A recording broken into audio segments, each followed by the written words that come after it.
भक्ति राम जी जैसे कैरेक्टर के लिए ही शोभा देती है। भक्त राम जी के ही शोभा देते हैं। उम्मत हजरत मोहम्मद जैसे सल्लल्लाहु अलैहि वसल्लम जैसी शख्सियत के ही शोभा देते हैं। ये सब बाकी के, चाहे आप हो, चाहे हम हो, चाहे मोदी हो, चाहे कोई भी हो, आप जैसे आम इंसान हैं, आज तख्त पे बिठाए जाते हैं, कल तख्त से उतारे जा सकते हैं। हमने आजादी मांगी इस बात के लिए 1947 में वो आजादी हासिल की कि हमारा मन करे किसी को तख्त पे बिठाएंगे, और आजादी मांगी और हासिल की इस बात के लिए जिस दिन हमारा मन करे उसी को तख्त से उठा के सड़क पे लाएंगे। आज 80 साल के बाद मसला यह नहीं है कि गवर्नमेंट में कौन बैठा है, गवर्नमेंट कौन पार्टी कर रही है। मसला यह है कि किस जैसा बैठा है, तख्त पे बैठे वाले का कैरेक्टर कैसा है। आपको कैरेक्टर देखना है, आपको पार्टी का नाम नहीं देखना, आपको धर्म नहीं देखना, आपको जात नहीं देखनी, आपको रीजन नहीं देखना, आपको पैसा नहीं देखना, आपको तख्त पे बैठने वाले का सिर्फ और सिर्फ कैरेक्टर देखना है। तो आज मैं आप सभी से सवाल करता हूं, क्या आपकी नजर में आज का बैठा हुआ तख्त पे जो है, क्या उसका कैरेक्टर इस लायक है कि वो हमारी नुमाइंदगी करे? अगर नहीं है तो वो कैरेक्टर, अगर नहीं है तो कैरेक्टरलेस को गिरा के उस गद्दी पे कैरेक्टर पे लाने की जिम्मेदारी आप सभी की बनती है। प्रिंसिपल्स, वैल्यूज, जस्टिस, कोई भी सिस्टम हो, किसी भी नाम पे सिस्टम हो, अगर जस्टिस डिलीवर करता है तो आपका सिस्टम है।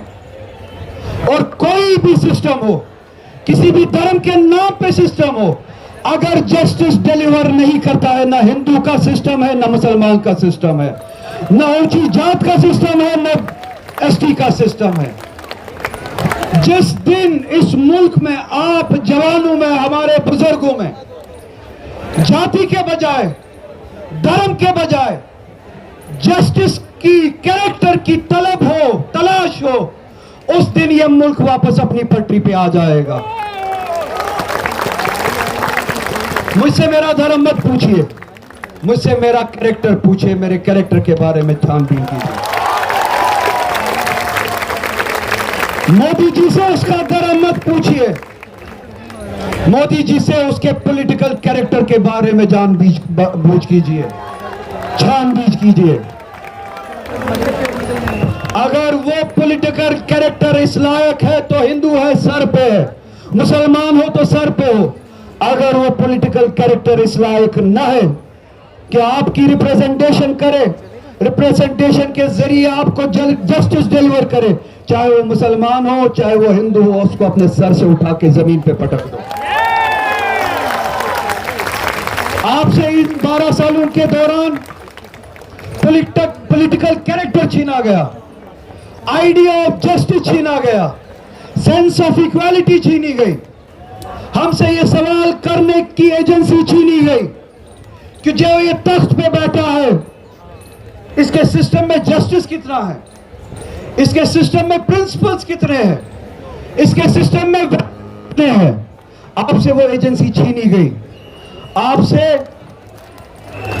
जब आप ये एजेंसी से काम लेते, कैरेक्टर का सवाल पूछते कि ये बताइए कि पैसे के नाम पे, ताकत के नाम पे इक्वालिटी क्यों नहीं है, गरीब का पेपर लीक क्यों होता है, पैसे वाले के नफा के लिए, फायदे के लिए गरीब को दबाया क्यों जाता है, पेपर्स लीक क्यों होते हैं, जॉब्स मिलते क्यों नहीं है, करप्शन क्यों है, पोल्यूशन बढ़ता क्यों है।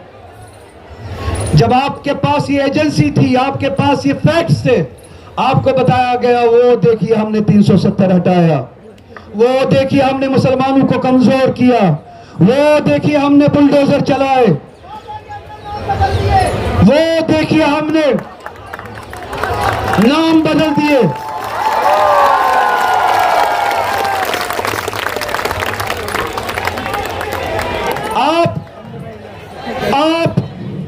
आप जस्टिस मांगते थे, पेपर लीक क्यों होता है?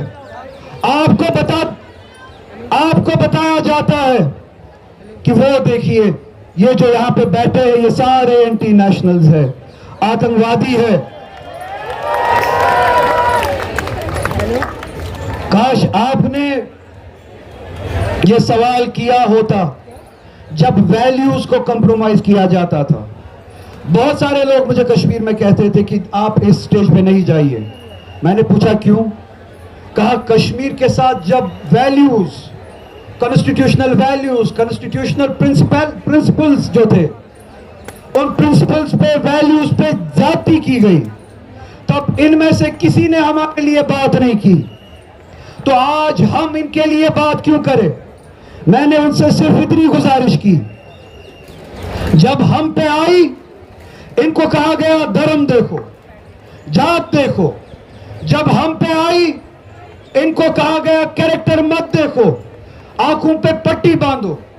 आज इन पे आई, जो इनके जरिए हमारे हक में बात होनी चाहिए थी, हम तब तन्हा रहे, अकेले रहे। क्या आप चाहते हो जिस तरह से हम दर्द सहते हैं ये भी उसी दर्द से गुजरे? ये हमारे लिए मौका है।